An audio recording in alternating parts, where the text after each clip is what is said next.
I'd like to call the Scituate School Committee meeting of January 7th, 2025 to order at 6:09 PM.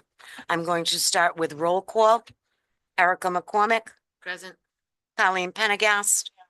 Colleen Rose. Here. David Medberry. Here. Lori Hart LaFauci. The next item on our agenda is the school committee reorganization. Do I have any nominations for the school committee chair?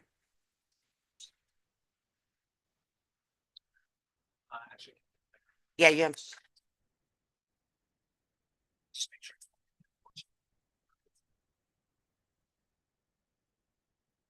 There we go. Want me to say that again? Okay. I'd like to make a motion to nominate Erica McCormick. Second.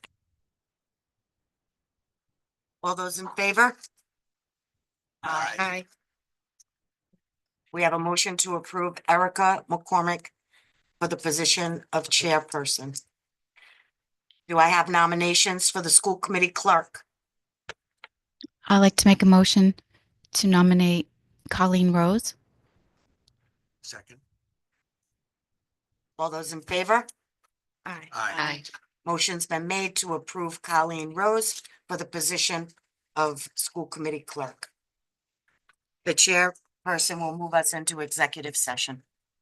Do I have a motion to convene into executive session to approve the executive session minutes for December 10th, 2024, review and or approve of matters which relate to the privacy of students and their records pursuant to Rhode Island General Law 42465A8, homeschool requests, paraprofessional association NEARI pursuant to Rhode Island General Law 42465A2, collective bargaining, NEARI teacher negotiations 42465A2 collective bargaining, and superintendent's evaluation of performance goals, Rhode Island General Laws 42465A1 job performance of an individual.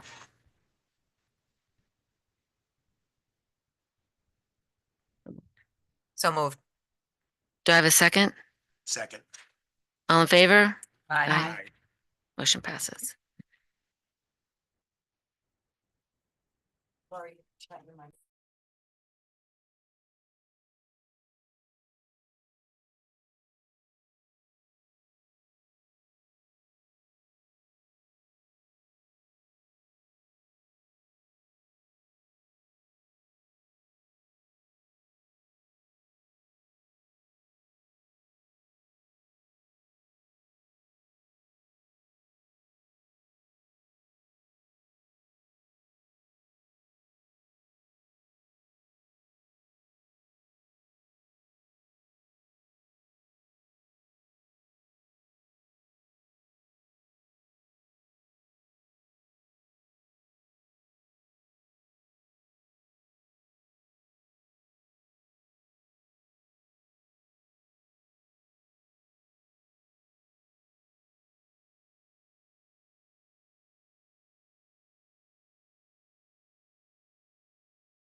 I'd like to call this meeting to order, and I want to start by having us pledge allegiance to the flag.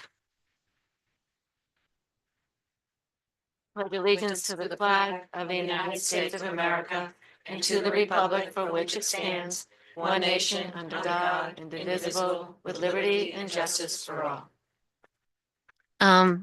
Thank you, everybody, for coming. I want to introduce myself. My name is Erica McCormick, and I will be the chair for this next year.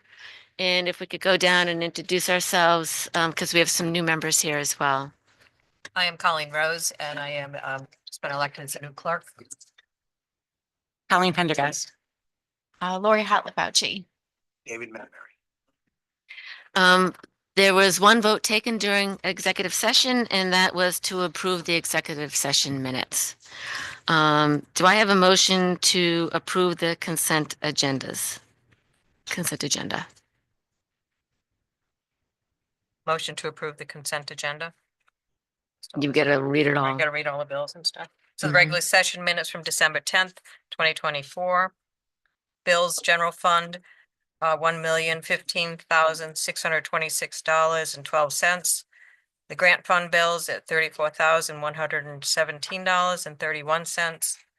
Northwest Special Education, $3,281.74. And the school food service funds, $36,347.07. Do I have a second? Second. Do I have any discussion? All in favor? Aye. That brings us to public comment, but before we go into public comment, I would like to read something. The public comment period is not a time for dialogue. A meeting of the public school committee is not a meeting of the public. It is a meeting of the school committee that is held in public. The purpose of the public comment period is for this committee to receive input from its community. Public comment is an important function and is critical for us to listen to the community and to consider what we hear when making our decisions. In general, it is not a time to receive direct responses from the school committee. However, we may provide brief factual clarification if necessary. Otherwise, the public comment section is for you to voice your concerns without engaging in a debate with the school committee members. It is important for you to know that you may not be getting the answers to your questions or concerns during the public comment period, but that does not mean you will not be given answers. There are other opportunities for you to get your answers. For example, you can call or email any school committee member, and you now have a parent representative for the PACT team for each school building, as an example of two. This process is designed to allow consistency and fairness and to allow everyone a chance to be heard without unduly disrupting the meeting flow and allowing the school committee to complete its business in a timely fashion. As a result, in order to allow everyone an opportunity to speak and an opportunity for us to hear your comments, I'll allow each person to come to the mic once during public comment. If you find that you have additional comments after your turn is over, then please address them at a later time by reaching out to a school committee member or the superintendent. Having said that, we appreciate you coming to this meeting, and we thank you in advance for expressing your thoughts with us. So is there anyone here that would like to come? I'm going to address, Mike, I can't see anyone that's on Zoom. Okay, but I will address anybody here first to come and speak. And if you do, just come and give your name and your address. And I guess that's the mic that we're going to be speaking out of. All right. Yeah, and just so you know, the mic is really for the people at home and the camera's right there so they can see you. So I will often say, sometimes I will go back and rewatch these videos because I forget what has happened. So that's why it's important for anyone who has something to say to make sure you're wait for your turn at the mic so we can hear it. Sure. Thank you. Understood. Can you hear me? I'm a singer, so I'm Oh, used to that's this. great. Not So, just kidding. yeah, So my wife and I, name and address. So I'm sorry, Giovanni Simeone, and address is 11 Trollbrook Lane, Hope, Rhode Island.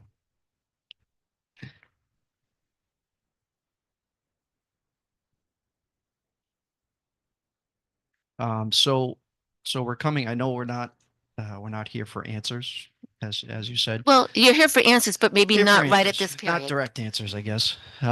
So we're coming to you with, we've been a little displeased with our daughter being displaced, as close as we live to the other school. I guess we speak for ourselves and I guess a few other that may or may not be here this evening. So ultimately, I mean, to sum things up, we're just looking to see if we can possibly get her ultimately into Hope Elementary for second grade. Correct. So I did say in what I was saying before, we can give some factual responses Sure. to that. Yeah. And I know our superintendent, if you want to talk about how you handle requests as a factual response. Sure. Anytime we get a request for an elementary student to go to a school other than the one that they are assigned, we keep all those requests in a folder until summer comes, because kids come and they go. And so those classroom sizes and registration numbers change. So once we get to a place where we think the numbers are fairly stable, then we will make decisions. And it's basically if there's room in that classroom, then I approve that parent request. So we keep them in order as to the date that they came in, and we simply go through the list. And if there's room, we allow kids to go where the parent has requested. And that's the process. Understood. Okay. Can I just ask a clarifying question? Sure. So your daughter is presently in first grade. Yes. Did she start school in Scituate this year, or was she here with us for kindergarten as well?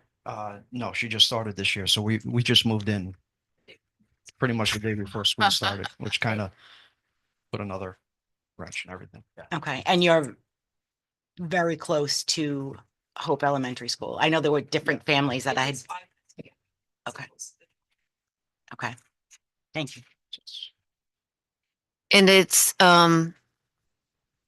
the school committee is also interested in looking at putting together or having a discussion on the next school committee agenda potentially to talk about redistricting and what that would look like. Yeah, I mean, I don't know if it's time to express what it's done to our child. But it hasn't been for the better, being this far away. I know it might seem petty being that far away, but I also want to just express that also. So if it's something that we can speak of, in private more directly, that'd be great. So Always. Yeah. Always. And I know the superintendent is always available and as are all school committee members. Sure. Thank you. Thank you.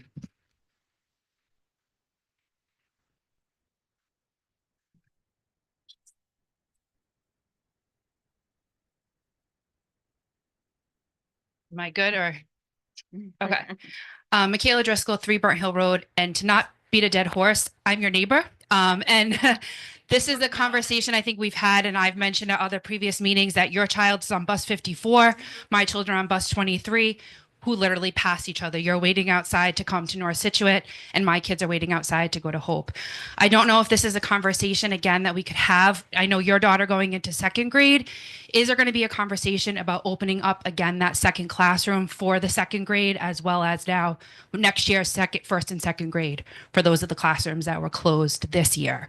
Is that going to be another conversation that will be had at some point? Again, in terms of numbers, obviously you were one of the ones that we talked about, who are the kids who are going to move in the day before school starts and increase the numbers in those classrooms.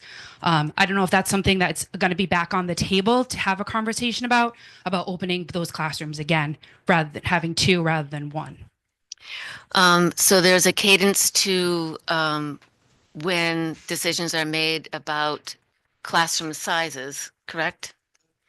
I don't know if you want to speak briefly about the when that happens and what time of year it happens. There will be a conversation on it, and it usually flows with a certain, what time of the year it is. Sure, and certainly as a family who's going to request to come back to Hope where they should be and be able to, my daughter's in second grade, only a year apart from her. We live down the street. They should be able to go to the same school, know each other. I'm sure our children, I don't know you personally, but I'm sure. Yes, and I remember I spoke of your address at the meetings because that your home was the perfect example of closing those classrooms and what it did to the children in our community. So thank you. So as students register, families leave, those numbers get Sure. fluid, particularly in the spring and in the early part of the summer. We track all that. I report all those class sizes to school committee. And that's when decisions are made around whether classes remain, whether classes get cut. One of the first conversations in the the newly formed PAC committee that we will have at the end of this month will be around the development of the budget. Because that process is starting now. And that all has an impact on what we have and the recommendations that we have to make to school committee around all that. Would it be your recommendation for the families like theirs and the others that were displaced that they can submit the letter to you now? They absolutely can That, submit the You know, letter. to have, Yeah, I never tell parents that they can't. I can't tell you that I can, that I will be able to approve it. but in terms of a numbers game, that certainly Absolutely. helps They- in terms of the they numbers. should, if they want their child to return, they should submit a letter requesting that. Okay, thank you.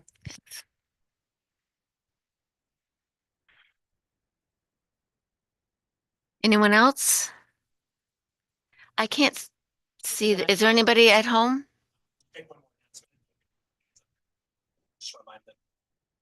Anyone at home, if you're interested in talking at public comment?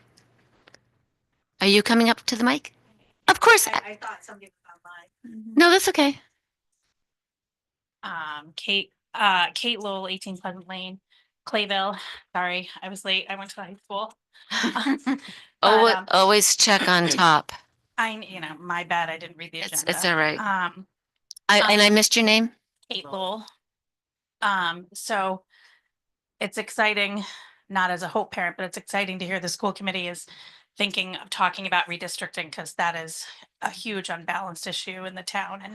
And that's really exciting to hear that that's a possibility because, it is so unbalanced, classroom size, school to school to school to school. But I did just want to ask as the one Clayville parent here, are we going to discuss, like, as the school committee and the administration about a possible HR personnel about what our exit interview is going to be going forward? Basically all the issues we've discussed at Clayville, I don't really feel got spoken about at all at last month's meeting. And I'm just not going to stop talking about what's happened at Clayville, losing all our principals. So I just would love communication and back and forth going forward about what is our idea going forward with an HR personnel person, exit interviews, staff morale, administration, principal turnover. I can tell you that it was discussed to look into having a survey done by our media person, who is the company that our media person, Andy Brown, works for. A large part of that company is also HR.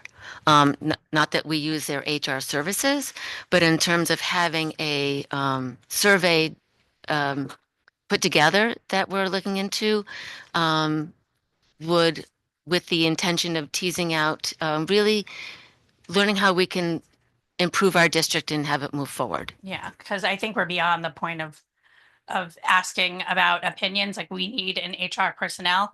Mrs. Hess didn't even know that HR volunteer committee existed. With this survey, it comes with the expertise of this HR component, HR component of that company to give us recommendations. Yeah, no, that's great. I just We're not here, we won't be making up our own answers. Yeah, no, I'm not saying that. I just think, this all started the beginning of November. We didn't really discuss anything with Clayville in December, and we're into January, and we're just talking about a constant, completely unacceptable turnover and really bad staff morale. And so as a fellow educator, I just, I don't want to talk. I want to know where we're going with the major issues that have happened at Clayville, because I feel like we're not talking about it. And that's at least the way I felt in December. So.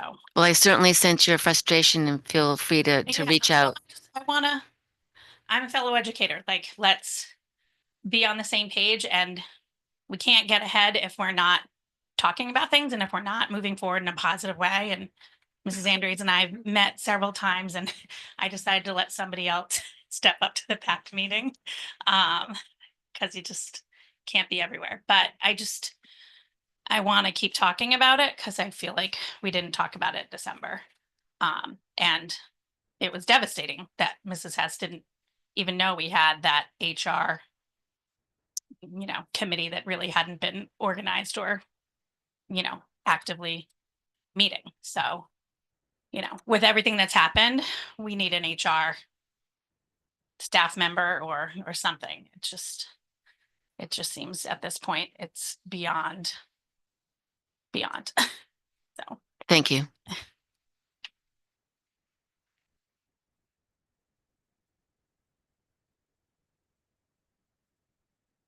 Anybody else? Do you want a seat? There's chairs up here on the floor. I don't see any hands raised. Do you? So our next agenda item is the North Scituate Elementary annual presentation by our principal.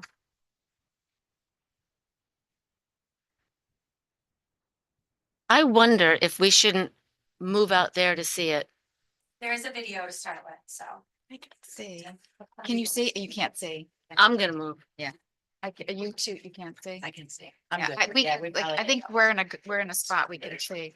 I can move up. Yeah, maybe you go around. I'm gonna have Michael play the video, just to start and just to kind of capture, our Scituate, so.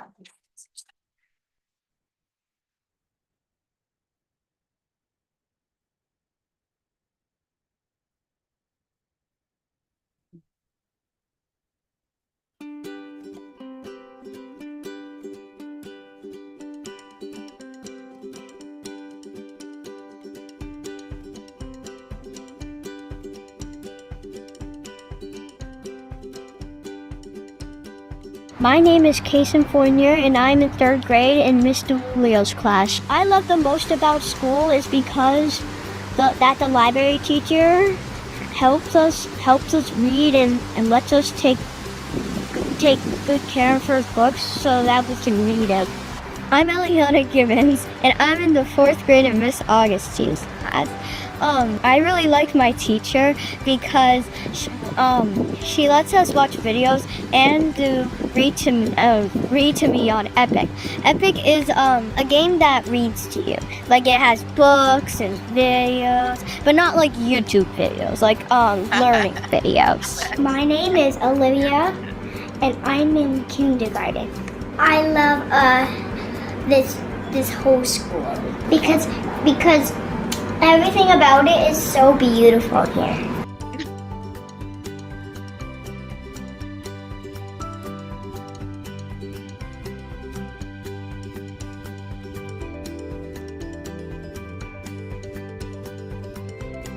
My name is Scituate and I'm in 5th grade. The North Scituate has taught me to be kind and caring to everybody and help everybody if they need help. My name is Ruby Puglisi and I'm in kindergarten. They taught us lines and how to make some letters. I'm Fernanda Furcio and I'm in 5th grade. North Scituate Elementary School has taught me to be kind because if I'm nice to others, then other people will be nice to me and respect me.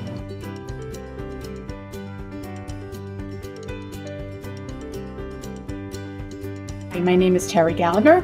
I have been a teacher in the school system for 37 years. And one of my favorite things about working at North Scituate Elementary School is that we all work together for the betterment of students. I'm Jennifer Scouchis. I'm the math interventionist, and one of the things I love about North Scituate Elementary School is that all of our teachers and students are able to thrive and be the best they can be under the leadership of Principal Socio. Hi, I am Principal Socio. This is year 11 here for me at North Scituate. My favorite part of coming to school every day is being outside in the morning and seeing everybody's face get off the bus or come in. Everybody is happy to be here. Teachers are excited to see their students, and we're ready to work collaboratively together and support one another.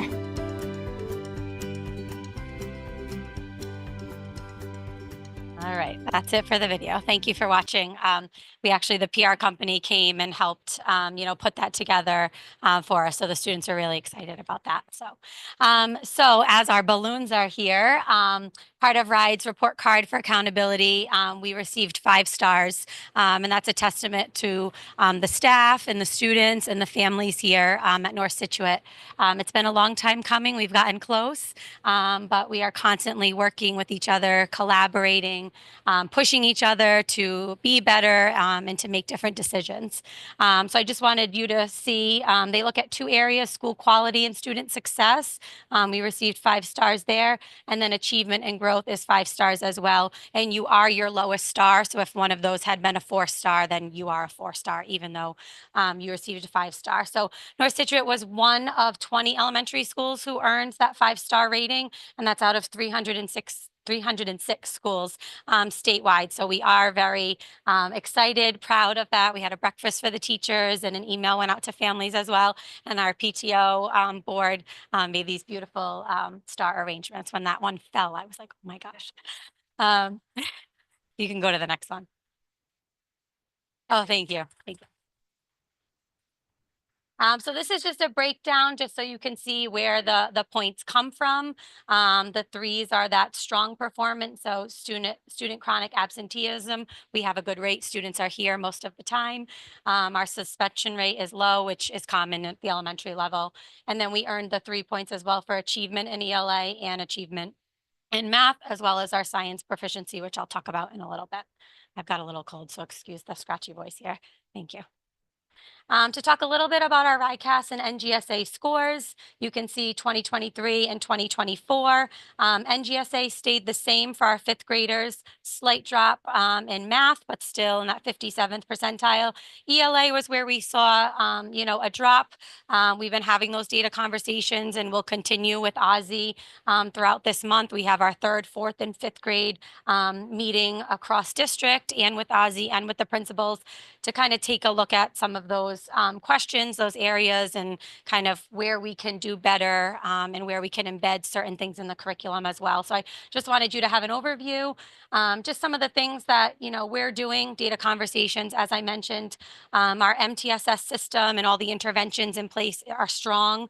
Parent and family partnerships, teachers are constantly reaching out to families who say, how can I help?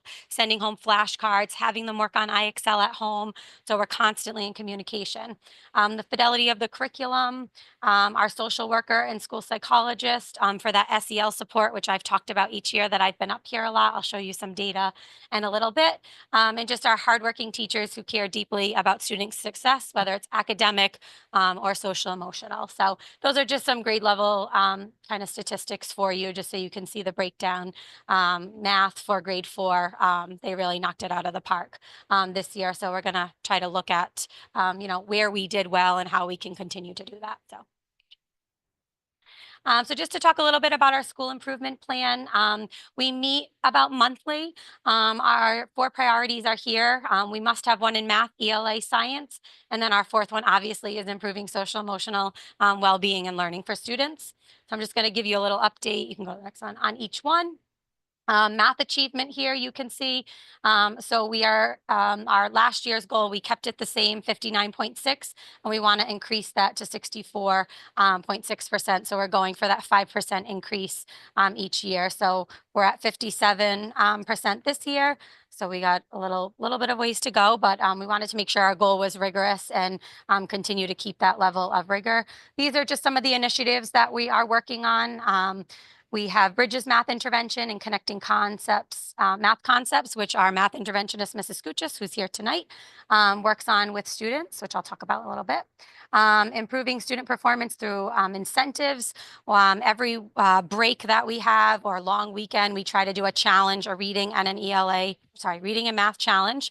The rewards go from extra recess to homework pass to you get to pick out a new book from our Scholastic book order. So students are very motivated and we make it, realistic for them, but they are, going above and beyond by continuing over break. We did a turkey trot and a, holiday blitz and things like that. So, and then just planning and implementing a system of data review cycles. You're going to see that in all of the priorities that we discussed. That's just something we're constantly doing as a team here at North Scituate. 2, ELA, you can see we want to increase from the 61.5% to the 66.5%. And those are just some of the initiatives that we have. Writing curriculum, and again, incentivizing and planning around those data cycles are going to be seen for each one. So all of these are work in progress. Last year, we met all of our goals, so we had to update and revamp them. Number 3, science achievement. This is only focused on our 5th grade students score-wise, but we want to make sure that the initiative supported all students. So this year we're using Mystery Science, K-5, and Mystery Packs that allow for some hands-on activities. So our proficiency stayed the same as last year, but we're setting a rigorous goal for this year to get to the 65% proficient. So social emotional learning, you'll hear me talk about this every time I'm up here. We've been using the SABRE screener over the last few years. We do it 3 times a year. It's done by the classroom teacher and I don't want to use the word assess, but they answer a few questions about each student, which gives out a risk level in 3 different areas.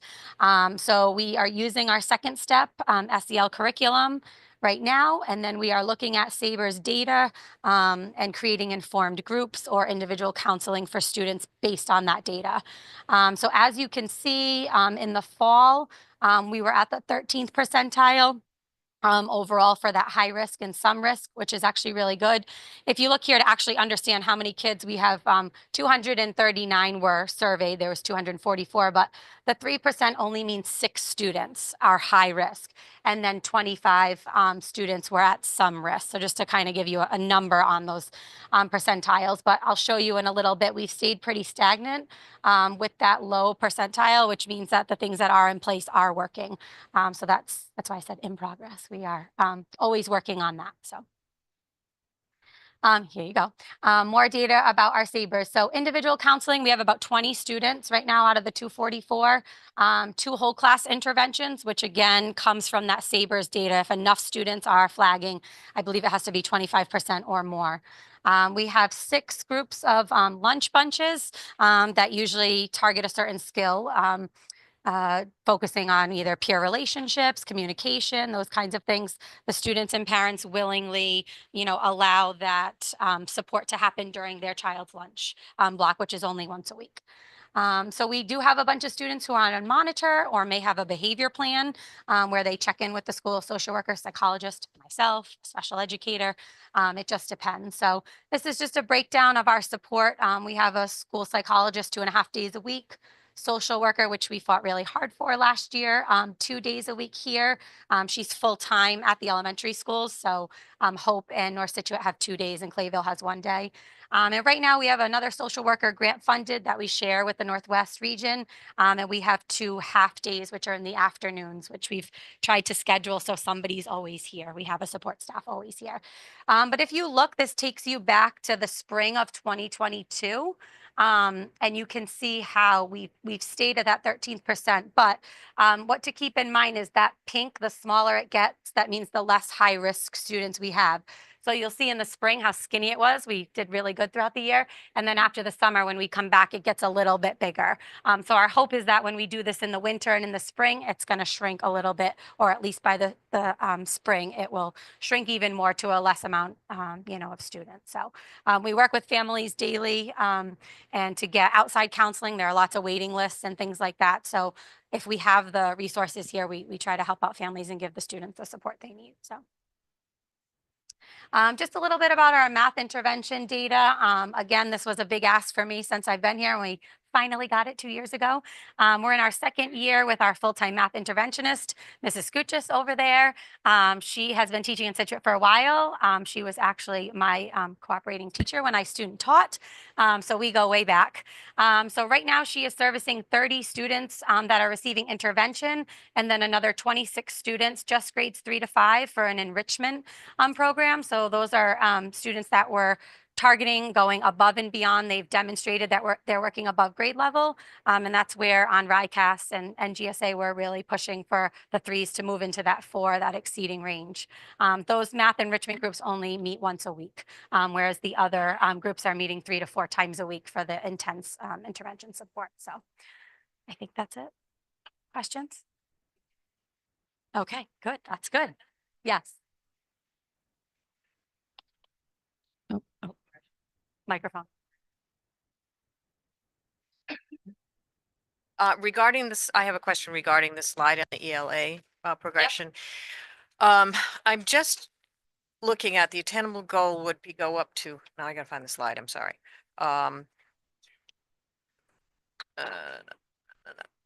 Yep. Yeah, I think so that one. go from Yep. 61 up to 66.5%. Yep. But in the this Yeah, I see slide the same. prior to that, it's actually Yep. 23, 24 is 52.1. So We're it's like 20. a 13% increase. Yeah. Correct. I know. We wanted to keep our goal from the previous year. Okay. So we want to get back up to where we were. So in 22, 23, we were at the 61.5%. So that's where we We're want gonna to, jump really that that's far. where we want to get That's it. back to. So we're going to Okay. set that rigorous goal Okay. there. Good for you. Yeah. Good for I know. you. We wanted to leave it the same, and we'll talk about it again. We meet tomorrow for SIT. So Okay. it's definitely something we can talk about to see, but people felt like we shouldn't have dipped that much, and we really want to try to figure out why we dipped and how we can get back up Okay, to that level. good explanation. Thank you. That's just my question. Colleen caught it too, but what are I know you're doing the data dig and you're going to get in there, and congratulations on the 5-star. I don't want to come to the negative. That's a huge accomplishment. Thank you. Why are we seeing the decline? Like I just wasn't expecting that. Do you know what I mean? Neither was I. Right. So, and I know there's a lot of good things that are in place. Yep. There's a lot of, moving the needle, like post-COVID to Yep. see what's your gut reaction? Is there an outlier in some way? Not right now. We're still digging because we Okay. all were surprised Yeah, okay. by the Yeah. tips because it was kind of a district-wide thing. Right now, they're not releasing the items like they have in the past, which is not helpful to us at all. We can look by category, and things like that. But it was kind of a mystery to us. Like I said, we're having those conversations with Ozzy at the end of this month. So we can kind of brainstorm as a district and look a little bit, deeper as we go into preparing to take the RICAS again. But it was interesting because in some areas we did better in writing, whereas that's always been a dip for us. And then there were other, We've put a areas lot that of we were strong. That we put a lot of supports in place. Correct, Right, yeah. and there's been a lot of Correct. great work, and I was Ozzy very, does. we were shocked. Yeah. So, Yeah, and it was I'm not disappointing. trying. And I guess it's No. going to be digging into and it's not It about is, teaching yeah. to a test. I'm not just looking Right, for that, but exactly. because there is growth, but obviously we're not seeing that with Yep. those numbers. Yeah, So, the other thing, we use school pace for our data for reading levels and things like that. So I have the growth in the reading Yeah. levels and how they're applying it to the standard. So when I see our, overall proficiency in reading throughout the school, it's not matching up. to yeah, that. So that kind of puzzles me, like how is the curriculum aligning to the questions and where is that disconnect? We want to know. When we want to know. Do you know what I mean? Just certainly as let you know. and I know it's not as easy as that, but No, there's a lot of good stuff that's happening, and that was just a surprising kind of. Yeah. Anything else? Hold on. I do see Miss Lowell has her hand raised, but I would like your question on the mic so people at home can hear you. Might have something to do with data stuff. So just Kate Lowell, 18 Pleasant Lane, Clayville. So I know that a bunch of people have been talking about our curriculum for not just reading, but writing and spelling. And we really don't have a lot of spelling in our curriculum anymore. Like we focus a ton on math, and our older kids have math every night, but like we're not having them practice sentences at home or write small paragraphs. This is something I brought up with my child's. Yeah, are you speaking just teacher. specifically overall, like you're not speaking specific to Scituate, you're speaking in curriculum in general? How, Yeah. okay, yep. So there is a huge focus. So I teach in East Greenwich. There's a huge focus on reading and like post-COVID scores and stuff like that. But and math, which is great, and but not in spelling specifically. So what I've heard from staff is that there might be a talk about changing the curriculum in some way. Because there isn't a huge focus on spelling right now, writing sentence structures, things like that. And I'm just throwing this out there. We haven't even had our school improvement team meeting yet, but Are you on the team? yeah, but maybe that's part of, like, my son's an incredible reader and scores very well there, and he's a terrible speller. Can I ask a question? Yeah. And I guess maybe for you or for Kate. And it could be different at. It's been a little bit since my kids were there, but I can remember spelling is that gone? You used to, like those of us that have been there on Mondays, you had to write them all this time. Like, I'm just going back maybe not that long ago. So we She don't do it graduated. playbook. Okay. And that's kind of My like third grader has math every night. Yep. And we read for half an hour every night, even on weekend. We do the holiday challenges. But there's no, and so it's like when you're doing all of that, and if your kid's playing a sport, like, if I had the spelling notebook that we were doing, so it's weird to me to see my son read so well, like highly, but he cannot spell. Yeah. Interesting. Yeah. So I just wanted to throw it out there. Yeah. Yes, to answer your question, spelling doesn't look like it used to anymore. Yeah, a lot of the curriculums now don't put an emphasis on it. And unfortunately, there's so many minutes in a day, and certain things don't fit. But this is year 5 for American Reading Company. So we are in the process of looking at other curriculums based on those high performing, schools. And we're really looking for that phonics piece at the lower level because we've been needing to supplement. And then also that writing piece. Like, yes, we want them to know how to write a 5-paragraph essay. But when you look at RICAS, it's on-demand writing. Like, can they, answer this question? So we're trying to find that balance. Obviously, no curriculum's a one-size-fit-all, but there's a lot of supplementing, and we're really trying to find something. We owe it to the teachers and to the kids to really look to see what else is out there, and is there something that better fits Scituate? So.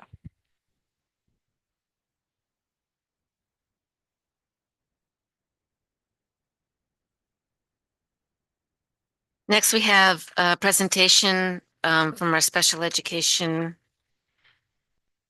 director.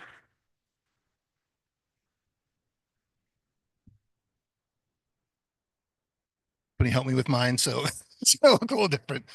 There's a lot of numbers. But actually that was a nice segue into what you're going to see next. If you looked at the slides that, we had just seen from Caitlin, how much special education was in all those slides. Every time social worker was mentioned, social emotional learning was mentioned, it really, how much it is embedded in the school, and part of the school. Oh, all right. So again, my name is Brad Wilson, the Director of Special Education. I want to thank you for having me here tonight. I'm going to try my best to go over, the Scituate numbers for RICAS and special education. But as I go through these tonight, I want you to take the information with a grain of salt. And as we go through that, I think I hope you kind of discover why. So, what happened? That was interesting.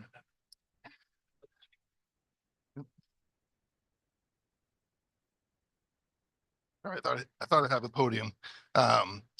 So this slide and many of the ones to follow I've taken from the RIDE website, the presentation and the assessment portal.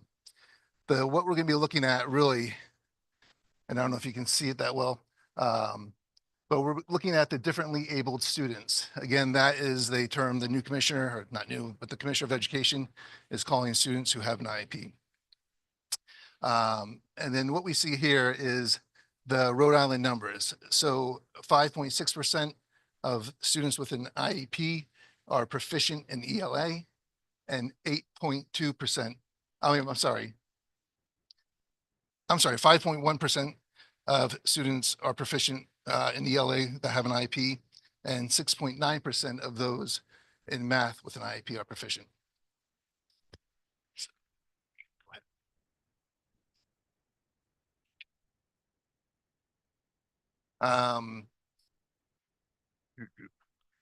So when we look at Scituate, the Scituate special needs, sorry, am I on the right one? Yes. So this is tough. Again, this came from the website, from the assessment portal. When we look at this, there's always going to be the two categories, the students without disabilities and the students with disabilities, just so you're aware of that. When looking at the students with disabilities, those in Scituate are 5.7, which is 0.6% higher than the average of meeting or exceeding expectations in the area of ELA. So again, that previous slide that I showed you that did like the state average, this is where we compare. Now, if we go over to the math,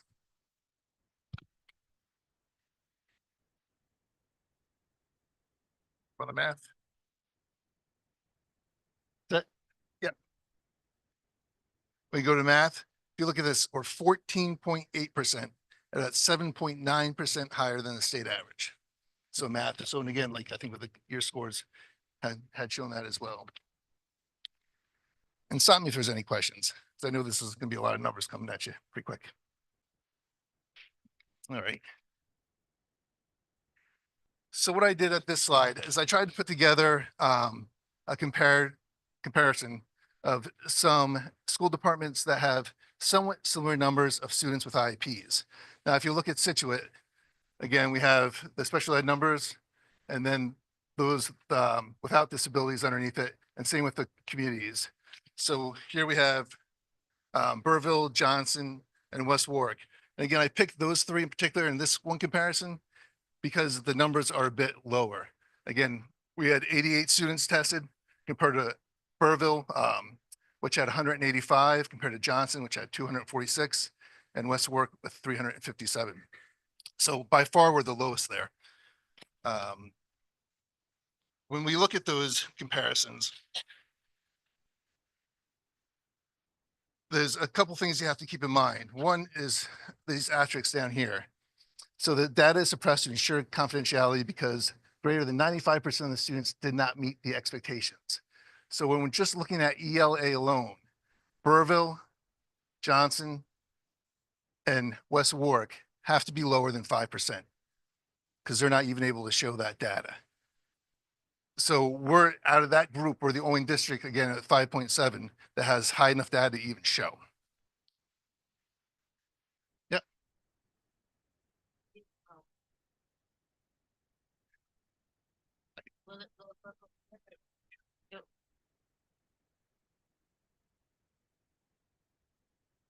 I can see that you did surrounding schools Yeah. as opposed to our comp schools, which there are not many, but North Smithfield and Narragansett and Exeter West Greenwich, which is a regional high school as opposed to the elementary, but that's usually who we compare ourselves to. I'm just curious if you thought of doing that and decided not to for a data reason.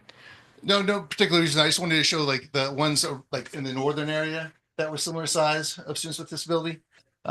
Is there a way to get us that Yeah, I information? can get you that. I do. I want to, Erica, I had just written that down as well. That was, so when we do So let me any, know which, any types of comparisons, again, yeah, state averages are great, but when you do a state average, we're looking at, Providence and the urban ring and all these other Yeah. things. Generally, when we're doing comparisons for different reasons, we're looking at districts, North Smithfield, Narragansett, even though they're not geographically the closest, when you look at like a socioeconomic perspective and or population size, those are the ones that as a committee, we found true, no one's a perfect match. So Yeah. there's only one Scituate.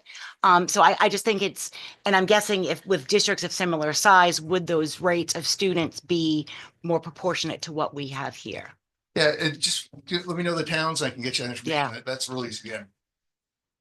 In fact, I'll give you another breakdown then. Well, let's go to the next slide. There's just one back. So again, for math, you can still see West Warwick and Johnson are again, don't meet that threshold of the 5%. Burville, we have with a 6.5%. And then again, we're still crushing it with the 14.8. Again, I just want to see if we're crushing it Right. with comparable districts. Well, I have a Yeah. couple more districts, Yeah. so. You go to the next one? Yep.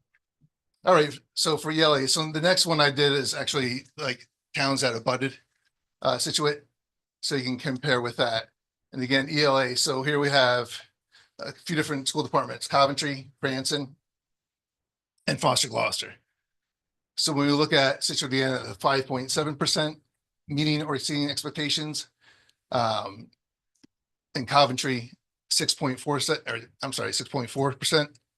In Cranston, 5.4%, and in Foster Gloucester, 8%. So not kind of middle of the package. But then again, when we go to math, you're gonna see a big difference.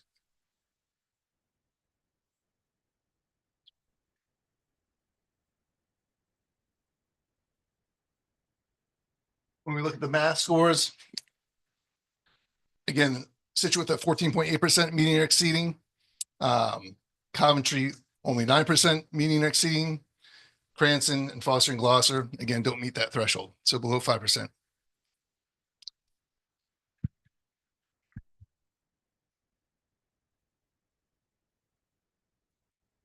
This next slide shows us RICAS statewide percent meeting or exceeding expectations. Again, for this year, they expected a decline in the ELA of negative 2.3% and 0.5% in math increase. So if we go to the next slide. And again, that was just for the students with IEPs on that one. Not overall.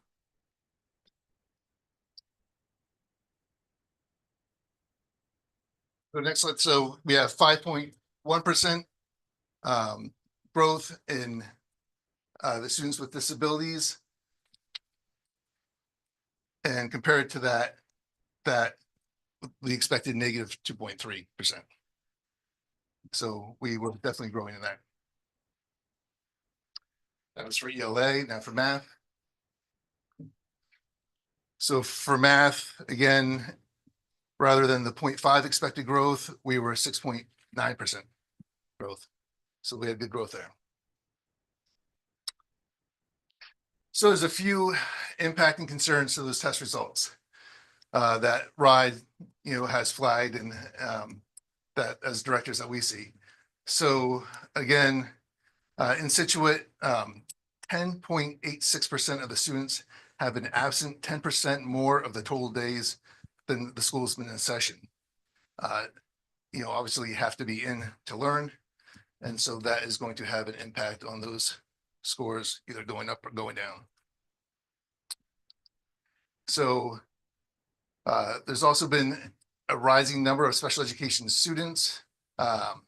More students equals more needs. Again, we're not adding, a tremendous amount of staff every year.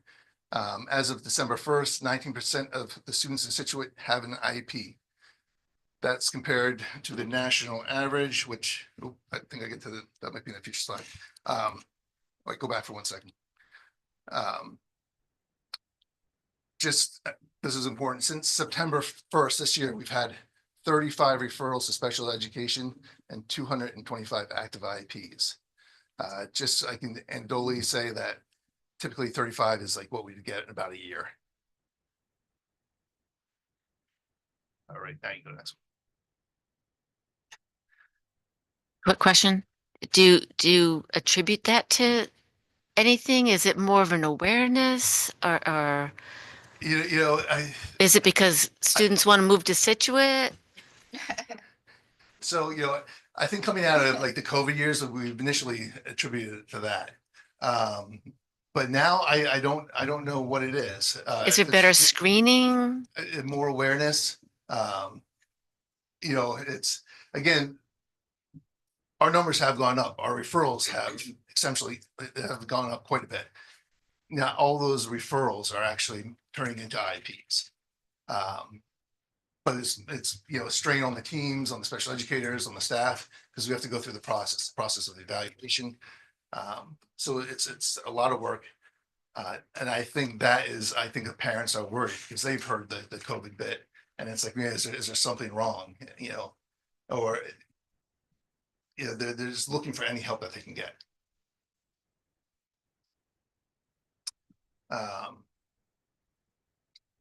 Oh, wait, did we go the wrong way? Okay. So in Scituate, absenteeism is a big thing, as we mentioned. 10.8%, 6% of the students have been absent 10% or more of the total time school's been in session. You can go to the next one. So this is new this year. So all states, this is coming from RIDE. All states must make progress toward meeting the federal requirement to test no more than 1% of the students using the alternate assessment. So this is not the RICAS assessment. This year RIDE is expanding technical assistance and opportunities to district to introduce a monitoring plan. So what this basically means is students who had previously qualified for the alternate assessment now may not qualify. It wasn't a large bucket of students, but these would be students with like an intellectual disability or multiple disabilities who sometimes get referred to like cuspy kids or the 2%ers. These are students that have limited abilities and may be into school until they're 22 years of age before they exit. These students will now have to take the typical RICAS assessment. So they may have been on the alternate assessment track their whole life. To put it in, and it's not an easy determination to find out who qualifies and who not. So it's a process going through a lot of data. If I had to tell somebody quickly, like generally, who are we talking about? The students who would qualify for the alternate assessment are those students who are not able to communicate. So what's the percentage of our population are Less than 1%. presently? Less than 1%. So we should be, so this is not impacting any testing that we've already seen thus far. Because this hasn't come into effect. You're saying they're just looking at now to get to the 1%. No. So we've got it down. So I understand that, so but whatever as- this change is now should not be impacting us if it'll impact the next cycle. So since the spring, we have been going through as the annual IEP meetings come up and evaluation teams come up. And we've been going through and then looking at all these students. So there are students who were qualified last year for the alternate assessment who will no longer. But that even with what they qualified for last year, it was less than 1% of the students. That was my question. Oh, I'm sorry. Then Yeah. So I would have to get you the numbers on we're probably talking about 5 kids right Okay. now. So it might. So, but we're talking about over 5% then if we're talking about, was it 88 was it 88? Right. So if I'm just using rough numbers, not a mathematician, Yeah. but we have 100 students that have IEPs and 5 of them are taking an alternate assessment, Yeah. it's 5%. So it's going to be greater than 5%. If just looking at the numbers, just using the numbers. So you had said we were under 1 and that's not, you misunderstood my question, I think. Yeah. So Yeah. last year, we're under 1% of the students right now. Like from this day right now, less than 1% of the students qualify for alternate assessment. Last year, we were not, that was not the case.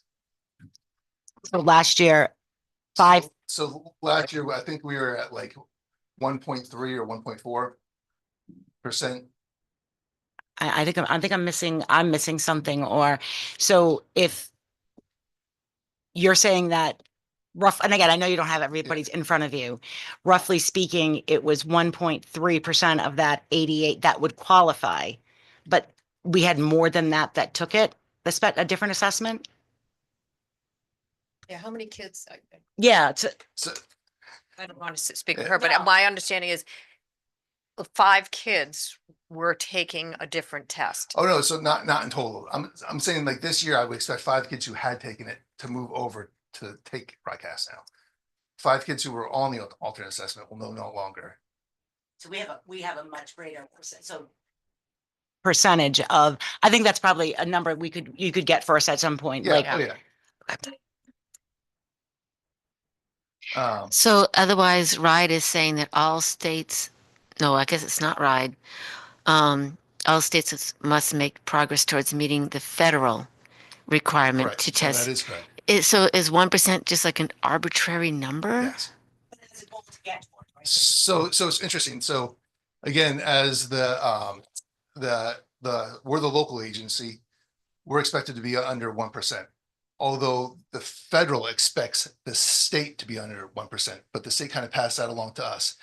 But the reality is, right, you could have a family with 4 children in it that fall into that bucket. So when RIDE reports to the feds, the entire state has to be under the 1%. That's what really counts. That's what the federal is looking at. And in order to help RIDE get to that, they kind of put this down on us. But it's not always realistic. There will be districts that they're not doing anything wrong, but they won't be able to stay under that 1%. Yeah. And But- I but the fail to reason for see the impact reason. is students who are, were previously taking that test, that assessment, that alternate assessment, now are going to be in RICAS. Do I expect them to do well out in RICAS? I don't.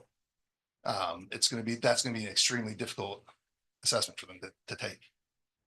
So, but again, what you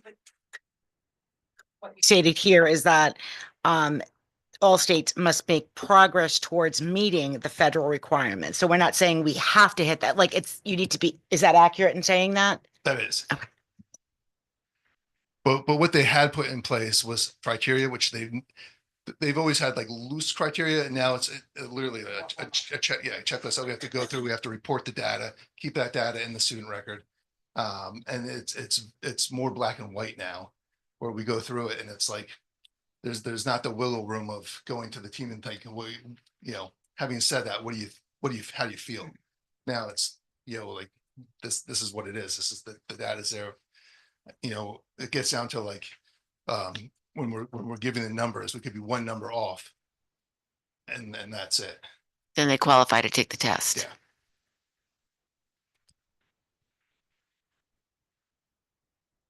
And there'll be no way to tease that data out. There'll be no way to tease that data out by even having 5 more students in such a small numbered district, let's say, are now taking the RICAS scores. We won't be able to identify who they are. To tease that information out. Yeah. We can? Okay. Yeah.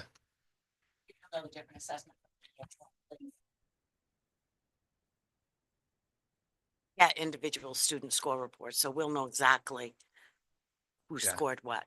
Yeah. So another impact on the test results, and I think this is a big one, and this is why I don't always like using these numbers. Not all districts are the same when it comes to who qualifies for services. Some districts are pressured to misuse resources to support students who may not meet the 3 prongs of special education eligibility. That is, students must have a disability, it must have an impact on their education, and it must require specially designed instruction. I've been a director. I've been in special ed since '97. I've been a director in many different towns across Rhode Island. And I can tell you, there's schools within towns, there's entire districts that have a lot of pressure to qualify students for reasons other than just special education services. Speak to that, please, because again, you have a varied experience. Where do you find that more in a smaller school, a more urban school, a more suburban school? And I've worked in East Greenwich. Yeah, no, I've worked in Coventry. Yep. Yeah. So I find more in the affluent communities.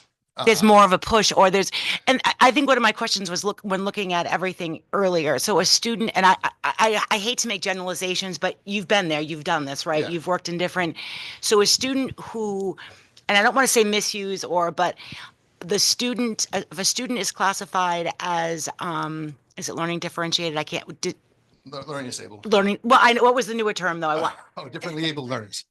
what is it? Differently able. But So I if there's don't think that's anywhere in law. So, okay, if there's a student that's differently abled in Scituate, and I'm just using this hypothetically, please, that we've identified, would that same student be necessarily identified in an urban core school? No. Okay, I'm just trying to get my head around, I'm not pointing finger.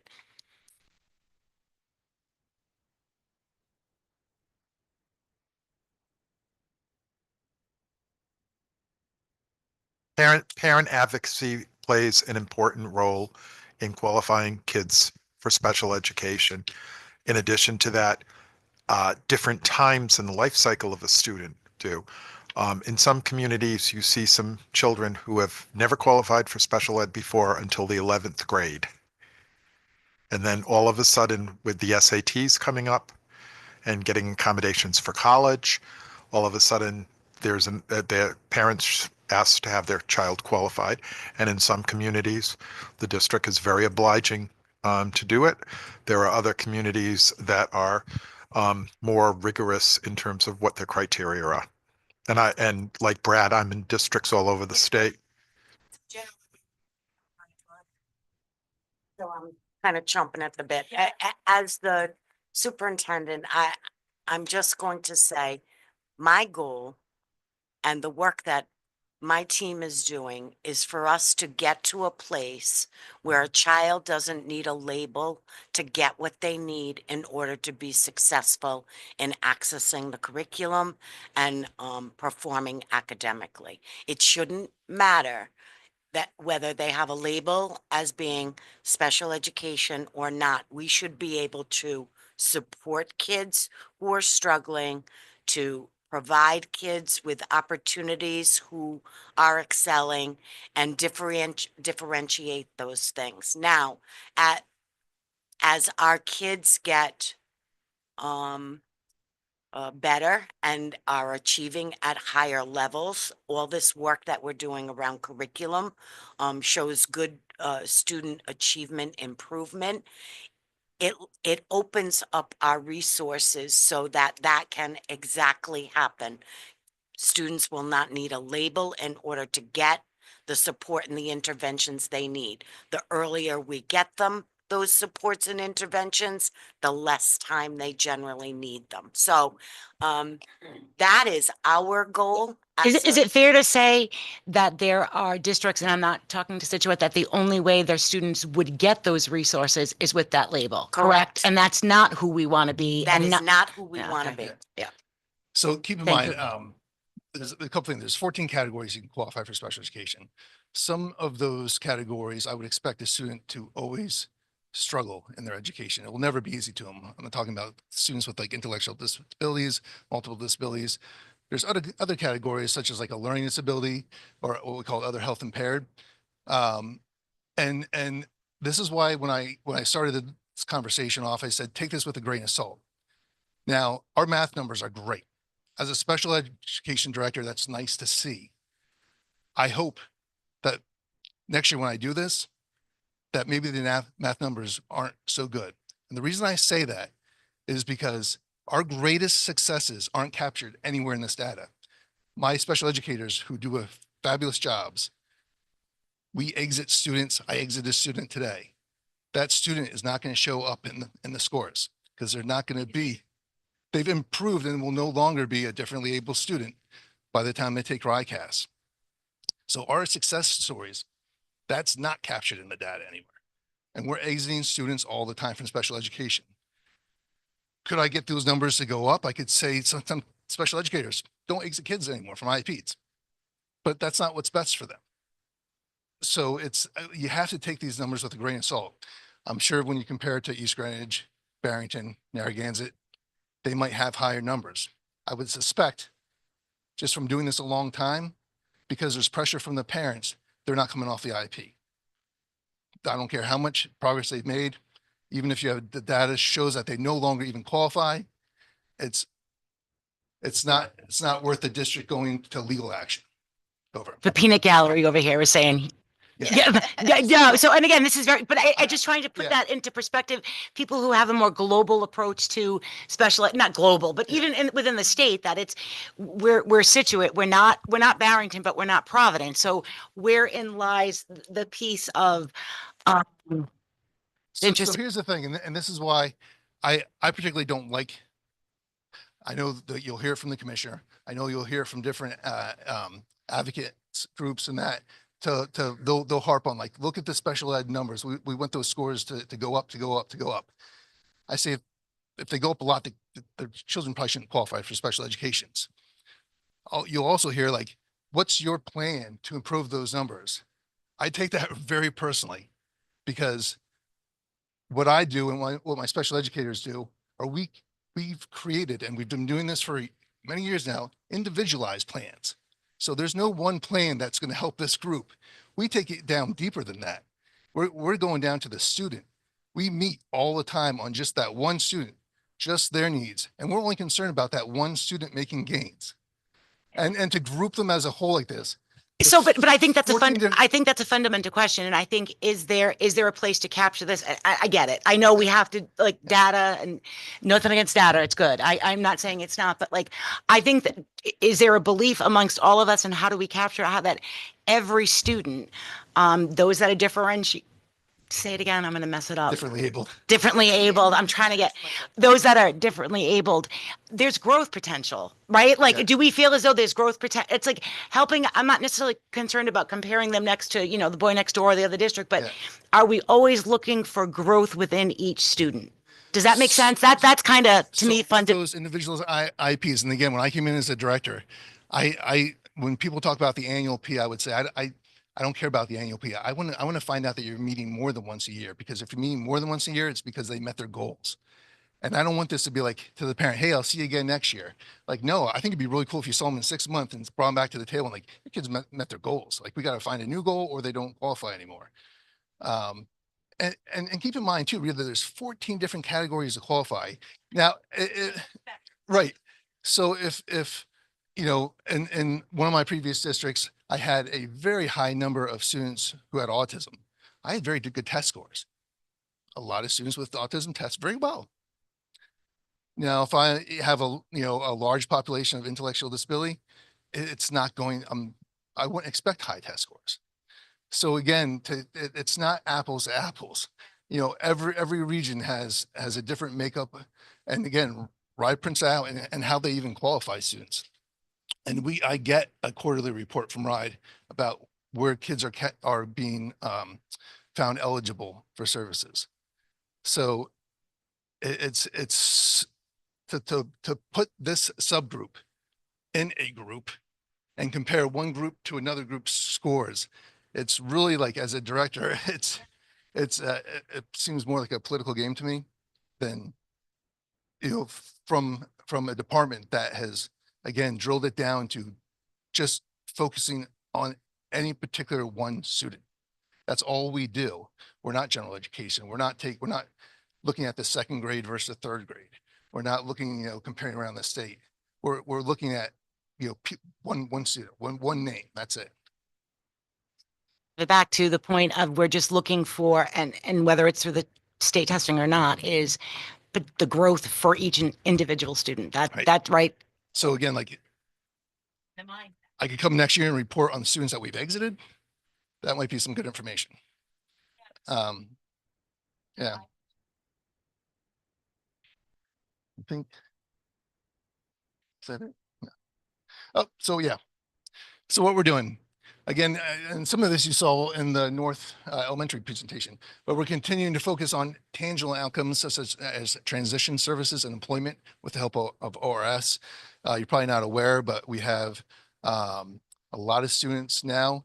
Anybody who has, this goes a little bit outside of special education, anybody with a disability, whether it be a 504 plan, not even a student that's not even on a 504 plan, even has a medical disability, is working with ORS. They can go out to job sites that can follow them into adult services, even just as an adult. Once they've graduated, ORS stays with them. They come to all the meetings for anybody with a disability. We have a new program that's only about 2 years old now, implementing to rate more meaningful and measurable IP goals. It's called Goalbook. It is wonderful. It's a costly program, but it really helps individualize a goal. And if you ever had a relative or knew somebody who had an IEP, a lot of times it was a special educator just kind of trying to use the data to come up with their own goal. This program will actually it's a bank of many goals that you can it's tremendous, but the way you can manipulate different goals for different students. But the one piece that it gives you, which we were kind of always lacking, was a way to measure that goal and the actual quick assessments to do it. So everything's being data driven as far as our IEP goals and the progress on those goals. So they're getting data back, bi-weekly, quarterly on that student's individual goal. We're using time with special educators more wisely, especially at the middle and high school. That is, they're not being pressured to make sure that students pass. I think, at least when I was new to this district, one thing I noticed is that special educators were hyper focused on getting students caught up to work and making sure that they were getting work done and handed in to pass. That is a piece of what we do. But as a student, like, any test scores aren't going to go up unless you actually fill in those building blocks. So there's time in the middle school and high school where the special educators have always worked with those students outside the classroom. They're continuing to do that, but during that time, they're no longer saying like, hey, let's do your homework for tonight. If there's extra time at the end of the class, they'll do that, but they are specifically working on that IEP goal. So if it's a math goal to work with double digit multiplication, a few times a week, that's all they're doing is working on that goal. Let's see what else we got. We're still making sure that providing time for special educators to participate in professional development offered by RIDE to increase the RIDEcast stores. RIDE has offered a bunch of initiatives, and we make sure we get that out. We've had pretty good attendance for that. And then the social emotional supports that Caitlin had just talked about. We have a number of emotional supports in the schools. We're always looking at that. We have the mental health grant, which gave us some great support with, you've probably even seen it when you go into schools, like the furniture that was bought. I don't know, this isn't one of my schools, so I don't know what would be here, but there's a lot of good stuff happening. And again, that's a big piece that probably didn't exist, or wasn't the main focus pre-COVID. I gotta really say, coming out of COVID, that's been a big piece. And going probably the initial question about like why that rise or increase in referrals to special education, there's been a lot of social emotional concerns from parents. And I think that was it. So again, You want the data on North Smithfield, EWG, and Narragansett? I have it for you. North Smithfield for ELA was 10.2%. Math was 6.6 and science is 7.3. So we outperformed North Smithfield in math and science. EWG is 10% ELA, 8.9 math, and 3.1 science. Again, we outperformed EWG in math and science. And Narragansett is 10.1% ELA, 12.8% math, and 11.3% science. We outperformed Narragansett in science, but not, we just missed ELA and math, and we did not outperform them in ELA. So that ELA trend is consistent across areas. I really think it goes back to our curriculum. We've got some holes that. but even with that our need to be progress, like plugged.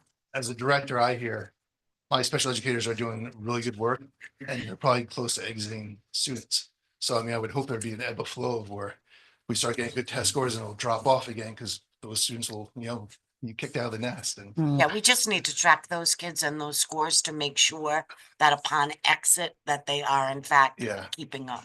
Lori, what are their numbers, and don't, if it's not right in front of you. So the districts that you gave, were there numbers of students? We have 88 Oh, students. their enrollments? Yeah. Should be on the same bar. If not, I can dig in later. Don't.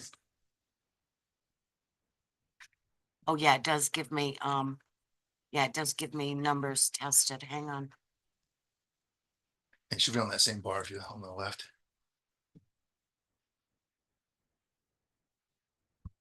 I'm spinning, hang on.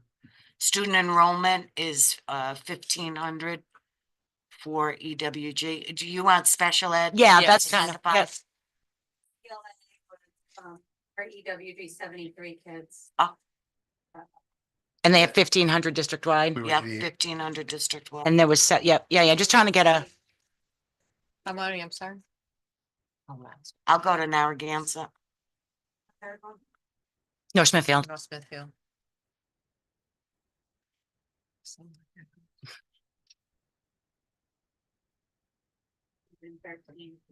And you, For North Smithfield. and what's there?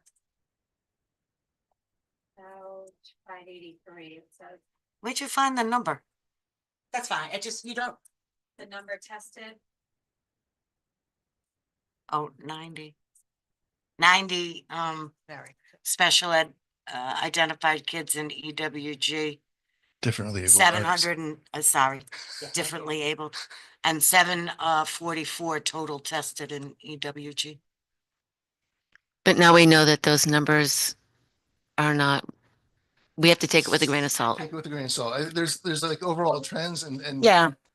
But again, what are those students' disabilities in that Yep. in that, neighborhood? Like it's 1,000%, but I think, so I think looking at some of those numbers, it makes me feel better in that, like, I don't want to say better, I don't know if that's the right word. And I get everything that you Yeah. said tonight, but some of the, like, when you look at similar communities, it's not a guarantee, but I think there's more likelihood of similar circumstances. Yeah. Do you know what I mean? Not, Yeah. and it's not a blanket, but it doesn't, it seems like we're doing comparative to this. This gives me But more there's peace so of- much even. Yeah, no, I get it. When I look at the general ed numbers on all those, and I look at those not meeting, as a director, especially, I go, well, did I refer those kids? Are those that group not meeting who aren't in the differently abled learners category? I worry about those kids. Like, should I be, like, those students should be, do they need extra help, or or do they have a disability that we don't know about? So like on that note, there's a possibility that there's just kids that aren't being identified, right? Like that's what, like That's- when, yeah, I mean- and is there any general, like, this sounds awful. It's kind of contrary to everything we just said. Is there ever, most districts have a X percentage, do you know what I mean? Of, So I will say, like, in Scituate itself being a small community, that it's kind of it- out the window. everyone is obligated by child find to find students with disabilities. In Scituate, these are all neighbors and friends. Like Yeah, we look at a lot of students. yeah. Now, like if you would go to Providence and say, like, I'm sure there's kids who, flying under the radar, all the time. But in this neighborhood, I would be shocked. Find someone. Yeah. Yeah, please don't think And that again, word, yeah. we get move-ins all the time. Yep. Who never had an IEP and, are referred to me in weeks. And I'm like, well, let's give it like a month. Like, just to make sure. Yeah, last question, I promise. So, and again, some of the bigger districts, so obviously the three prongs to qualify this and that, there's also limited resources as far as assessments and this and that. So are there kids actually out in those districts? Like I think we're be able to meet the need here. Yeah. But speaking to other people in other districts, more urban core, like, oh, my kid has this and that, but it's going to take, 2.5 years to get him seen and evaluated for what he may need. Does that still I'm not saying here, is that happening out amongst in the state as well? Yeah, when you go to different towns, they definitely struggle. I know my mentee is a Central Falls. Yeah. And like, again, like this is like the things I talked to her about. And it's not easy. And, you know, she came from, I think it was North Smithfield. Yeah. So for her, it's a shock. It's like, you know, another town that was really good at meeting students. See, I really have no concerns about the staff in Scituate, and the services we provide. I think it's like top notch. I think generally Rhode Island overall special education services. And I think, you know, in our state numbers, how we have identified a lot of students, more than the national average of like 15%, you know, we're up to 19% as a state. I think all of Rhode Island does a really tremendous job. I think we go above and beyond. I think that's more the norm in Rhode Island. And that's why I think we don't, and our you know, my boss, the director of OSCIS, David Sanko, will brag, like, we don't have many legal suits compared to other states. I'm like, yeah, it's because we all do a pretty good job, I think. Well, thank you very much. You. This is great. Next on the agenda, we have the superintendent's report. Good evening. I'd like to start by welcoming our new committee members, Mr. Medberry and Mrs. Lori LaFauci. I want to thank you in advance for your service and work in support of our schools and our children. The high school had a really successful NEASC visit right before the holiday break. I'd like to recognize the administration and the teachers for all their hard work in preparing for that visit. I met with the visiting team and it was clear that they were very impressed with the work that is happening at our high school. The chair of the visiting team stated that he'd like some of his staff to come up to our high school to see the work that we're doing so that we could help him move some of his work. We will see a recommendation around curriculum when the final report is released. The team did want to recognize the great work that has been done concerning curriculum, including the addition of the curriculum director, the purchasing of curriculum materials, and the development of a curriculum review cycle and professional development for our teachers. I want to thank the committee and the community for their support in all of these areas. Although we know we have more work to do, it is clear that this work is paying off. Science curriculum was an area that we will be cited on, but as a reminder to the committee, there are no vetted science curriculums available to us yet. So it is not through lack of work on our part. There will be a science curriculum chosen when we have curriculums from which to choose. I'd like to talk to you now about the impact that all of this work, curriculum work, has had on our accountability ratings that have recently been released by RIDE. You heard from Mrs. Socio tonight about her 5-star rating, and we certainly couldn't be prouder. The current accountability star ratings for our schools are as follows. Scituate High School is 4-star, the middle school is 3-star, Clayville is 4-star, Hope is 3-star, and North Scituate is 5. I wanted to go back and review our previous star ratings. And I'd like to point out to the committee and the community that as of 2017, prior to COVID, we had 1 4-star school and all of our other schools were 3 stars. Post-COVID, we have 2 3-star schools, 2 4-star schools, and a 5-star school. This shows that not only have we made progress in closing the learning loss gaps created by COVID, but we have surpassed our pre-COVID performance. We're headed in the right direction, and with continued curriculum work and the support of our administrators and teachers, we will make additional improvements to benefit our students and families. Principals have selected our PACT school representatives, and each of them has been invited to our first meeting, which will be held January 30th.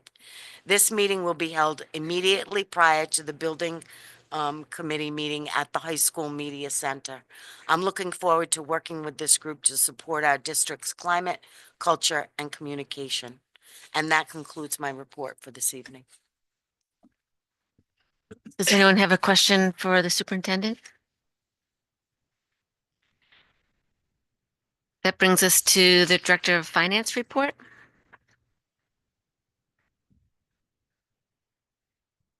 Just a update on the audit. The auditor did ask for an extension on the audit until January 31st. This was due to his need to complete testing on items provided to him prior to this extension request, as well as his need to review fixed assets that are put in by the town. Financial statements at this time are showing an ending balance of $4,342, which is my predicted small ending surplus. This ending balance comes in at 0.013% variance to the positive on a $32,423,869 15-month budget. I'm very happy with I'd just like it. to recognize the tremendous work that is to come in that close on a 15-month budget. So it's not finalized Well in paper done. yet, but he did put it in an email. So to me, that's legit. Yes, exactly. I do also have a budget proposal calendar. It's in your folders. It was adjusted slightly.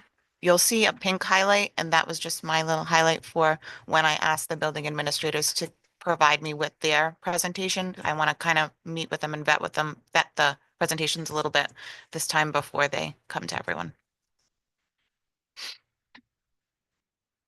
Does anyone have a question about this budget calendar?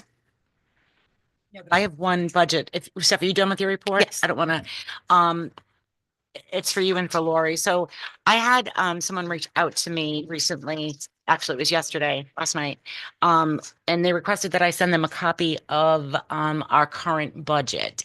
I was going to direct them to the website because I thought it was posted on the website. I can't find it It's on not the, up there. yeah, can you guys, I was on my phone. The town, maybe town website. I thought it got loaded. Can we just, Yes. thank you. Yep. Because that is our, that we The do have. current budget. Yes, no, yeah, thank you. That was it. I also want to, it was brought to my attention that when our finance director reports out a budget to actual each month, it is a tremendous amount of time and effort for her to, and you can explain this better than me, to have to plug in, as you put it, all these numbers. And I think it's my understanding that it's been taking you away from other work that you could be getting done.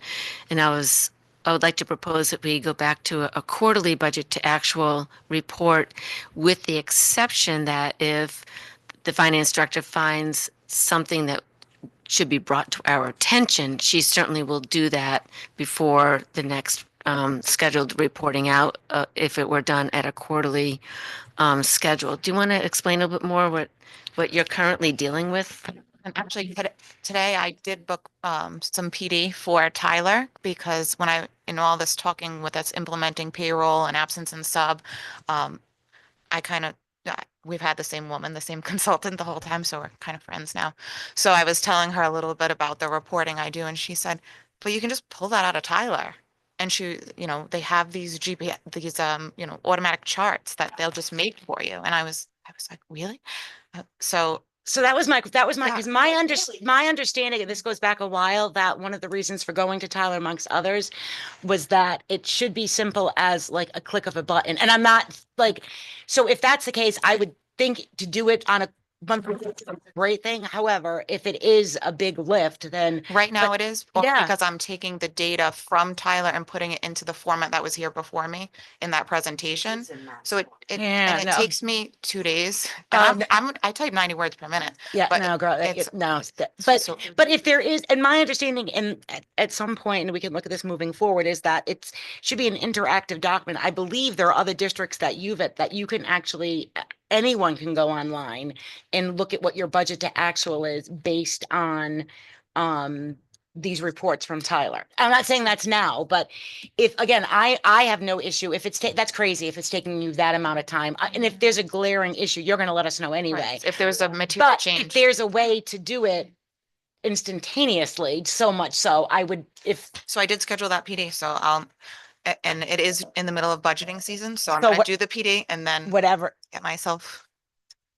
going on it. The committee would allow us to have Stephanie work with Tyler to look at what the reports are that she can get out with a click of a button and then come back and share with you what is available and you can tell her how you'd like her to proceed. I also want to make sure the report isn't, they say click of a button. I want to make sure it's not just data. I want everybody to understand it, Yeah. So, Safe to say going forward, it can be quarterly until it becomes, do you do the PD and then it becomes less that cumbersome? would be great. Thank you. And again, to make it clear, unless there's some material thing that needs to be brought to our attention. Good. Thank you. So that brings us to the new business section of our agenda. And we already went through the budget calendar. Do we need to take a vote on that, John? Do we need to take a vote on the budget calendar? Okay, it's just general consensus that we all agreed on it. The next item is selection of school committee members for subcommittees. We currently have openings in a building committee, policy committee, safety committee, and health and wellness committee. I am willing to continue on with the policy subcommittee, and I don't know if Colleen Rose is willing to do that with me. Unless there's someone else that is interested in doing that work. Is there anyone else that would like to throw their hat in the ring for that? Crickets. Sad, but I really like that work. Let me just give me a second. On the building committee, I know that in the past it was Carolyn Diaz and Colleen Pendergast. I don't know if there's an interest still with Colleen and Colleen Pendergast or with any other committee to be on the building committee. I would like to be on. Thank you for that. Colleen, would you like to step down from that? Sure. I'd be more in favor of either the safety or the health and wellness, but if we need more than one person, but if Dave wants to take it, Carolyn pretty much did the bulk of the building committee work before. Okay. I kind of was like an alternate, so to say. Sure. So having said that, that leaves obviously safety and health and wellness. Colleen, do you have a preference? Nope. How about you, Lori? I'll take the safety committee. Great.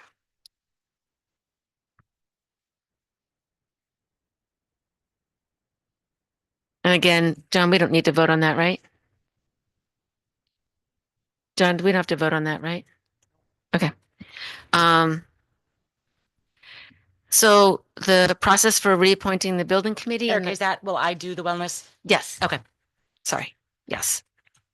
So the process in the past for reappointing the building committee, which is done annually, is to make sure that the current members receive a letter saying it's time to let us know if you're interested in still continuing to do this work, in addition to sending out a listserv notification to the community at large to see if anybody else in the community is also interested in joining the building committee. In the past, we've had 4 members of the community on that building committee. I was just wondering if this school committee is interested in continuing with that past practice of reappointing the building committee. So in other words, it's not an automatic. If you're on the current building committee, you automatically get to stay on it.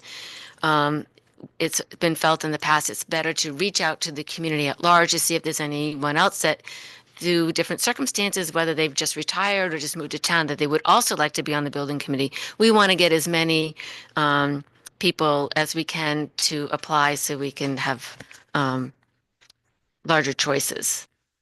Does that sound like a plan we still want to continue with? I guess my question would be, we have with us tonight the chair of said committee. Not to put you on the spot, Ray, but what are your thoughts on that? Make sure you've been on that committee for a bit of time and chaired it as well. Ray Gerglich, 16 Woodland Road. What specifically are you asking me? Regarding the process, so Erica's asking the committee, and I was just looking for some feedback from you, whether, she would like us to proceed to, and correct me if I'm wrong, Erica, like us to proceed as far as the reappointment process. I think that's entirely appropriate. I think you need to cast the names. Perfect. Who has expressed interest. Including present members. Correct. Yep. Because again, I think, you want to give people An an opportunity who've been serving to gracefully step off, if that's what they choose to do. That doesn't pertain to you, keep, except for you, but go we ahead. want to maintain a small and a reasonable number of people on the committee. So to Erica's point, if you have 5 people, not all 5 necessarily should be appointed. You should take the people who I think are the most qualified and who you think add the most value to the mission of the committee. So, but certainly you should cast the net as wide as possible, because again, you've people who move into the town, people who move out of the town, whose life circumstances change, and either they become available or not available. So do we agree with continuing with the current practice? Yes, that's what, casting the net, correct, Okay. Erica, I do want to point out that pursuant to RIDE regulations, there were also certain criteria in terms of people having certain skill sets beyond the committee, and we have to, and the school committee needs to make sure that it matches the people who apply for the skill sets that are required. So for example, the RIDE requires somebody with a construction background to be on the committee. RIDE requires a principal to be on the committee. Right, and there are certain ones that would not be, just like you said, John, requiring a principal or whatever. I know there's certain regulations that we would need to meet regardless of who applies from the community, but those that apply from the community, we would need to look for the other ones, because I don't think any of our principals, well, you never know, have a construction background. No, right? I understand exactly what I understand exactly what you're saying. Yep. Okay. The next one is now that we all have our own Chromebooks issued from the school department, I would like to propose that we go back to having paperless meetings so we don't have to get our packets printed and organized and sent to us. We doing that? We've been doing it for the past 2 years, these things. Oh, it's the agenda. We used to, back in the day, they printed everything. In the past, though, we've had big ones. For example, even with the finance director's budget to actual, we would get that sent to us. And I would say that if anyone prefers to still get a packet, they can, but I'd like to have the general norm being, let's go paperless again, especially now that we all have Chromebooks that actually, well, are they working now? Because they, okay. I need a little help from mine right now, but we'll get to that. All right. I like having the agenda. Yeah, so I can, Write it on it. so I think with the exception of that, like that was what I was gonna say. I printed at work a lot of time and bring it, but if we just bring copies of the agenda, I think that would be helpful. I mean, it's 2 pages that you can see our notes. They're not, yeah. I'm in my notes. All right. Other than having a copy of the agenda, then we don't have to have that big packet.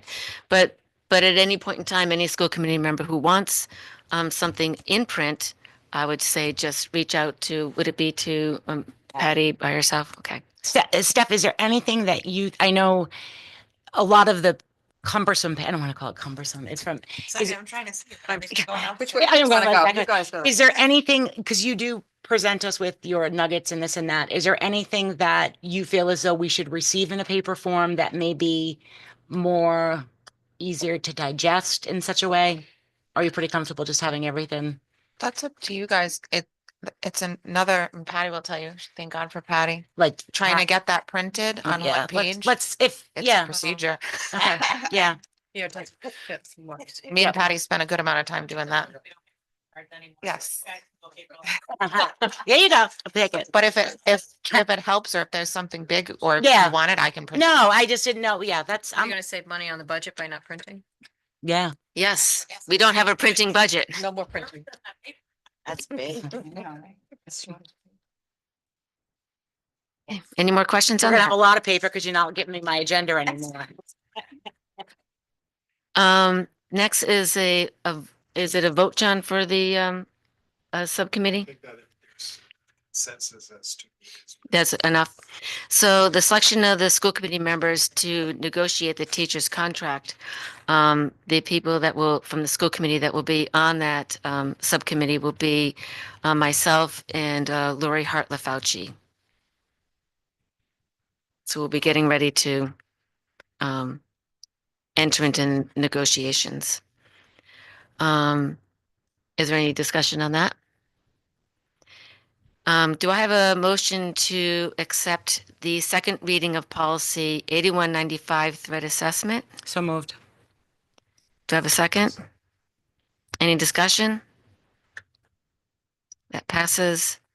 Do I have a motion to accept the second reading of policy? You have to take a vote. Yeah. Oh, shoot. yeah. All in favor? Aye. Thank you. I was just going right along. Do I have a motion to accept the second reading of policy 8061 procedures regarding prevention and crisis intervention, physical restraint for safety promotion? So moved. Second. Any discussion? All in favor? Aye. Aye. Do I have a motion to accept the first reading of policy 8060 student discipline? Second? Oh, sorry. So moved, I'll gosh. second. Thank you. Second. Any discussion? All in favor? Aye. Do I have a motion to accept first reading of policy 1020, ethical standards and principles? I'm gonna be quiet now, so I don't say the wrong thing. So moved. Second. Any discussion? All in favor? Aye. Do I have Erica, a- just a point of, Yes. before, I didn't want to cut you off, so, It's okay. the elimination of policies, the next two on the agenda. I got one more before we get to that. Oh, sorry, go. So do I have a motion to accept first reading of policy 1030, school committee powers and duties? So moved. Second. Any discussion? Yes. I, Hold on. Aye. Oh, Go ahead. Yeah, you go. You You go. have priority. Oh, you gonna go on the next one?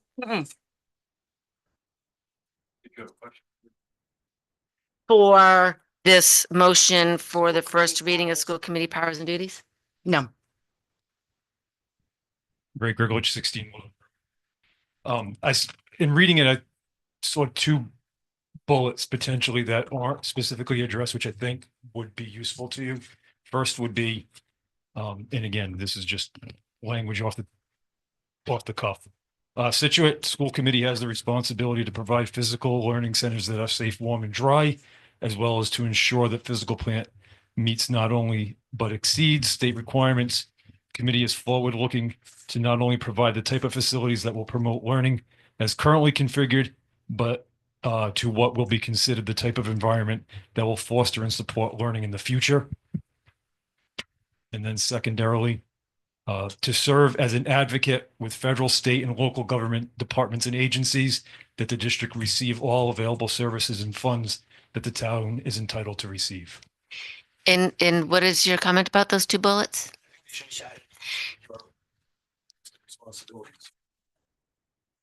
I can keep this? Yeah. Thank you, Ray.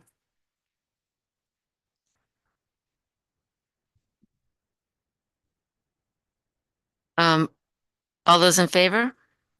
Because we will have a second reading. So we have a motion and a second, and now we had discussion on policy 1030. And the policy committee will take your comments into consideration when we meet on Tuesday. But at this point in time, do I have a motion to accept the policy as it's written? I have a, John question. Should we be discussing that now while the motion's open, John, as a committee, or? Because then if the committee decides to do that and it comes back, we'll have to go back for a second read after that. You can discuss it. You don't have to discuss it, but you can discuss it. You can give guidance to the policy committee in terms of what you're looking for. Otherwise, it can come back as a first read That again. is correct. So it would be a first read again, and we'd have to have the second read after that. Correct. Other than if we passed it with that included now, then that would go as for the first read, and then we could. I personally would rather have this, a full discussion with the full policy committee. Okay. So shall we just table it?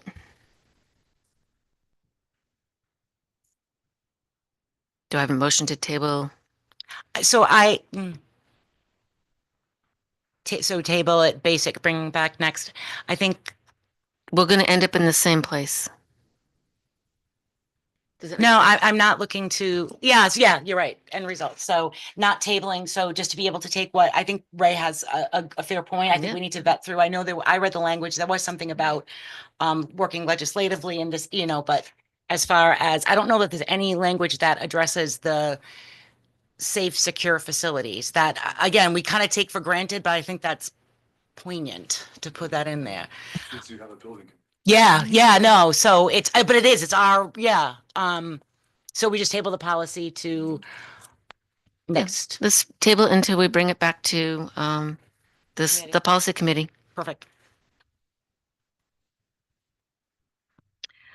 So I'll still make the motion, and then during discussion, we can talk about the elimination.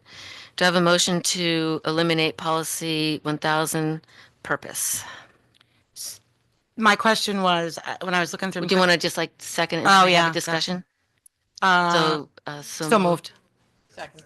Okay, discussion? So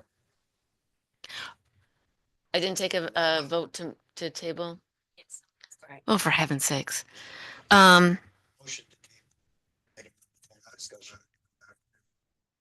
Do I have a motion to table policy 1030, school committee powers and duties? Dave just gave it. Yeah, Dave just gave it. Not second. Any discussion? All in favor?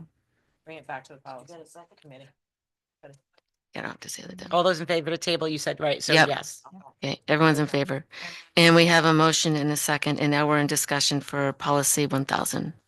So these are being, Yes, they're being eliminated because they are already in they're already in our strategic plan, which is de facto like a policy or strategic plan. It's also in our handbooks, which is like a policy, so it's redundant, and these are very outdated, so they don't even match. But we're eliminating them because they're already in other documents in the school. No, oh, yeah. Yeah, no, Do I have that right, Colleen? Yeah. Yeah, guiding beliefs and purpose are already in our strategic plan, they're in our handbooks. And by keeping them there, they can be changed. We do a strategic plan every 5 years. If the language wants to get changed, that's where it belongs, not as a policy. Because then we'd have to change the policy. We'd have to change a policy besides our strategic plan. Yeah. Yeah, I guess that's just kind of. We never saw them in any other districts. It's Okay. just unusual to even have it.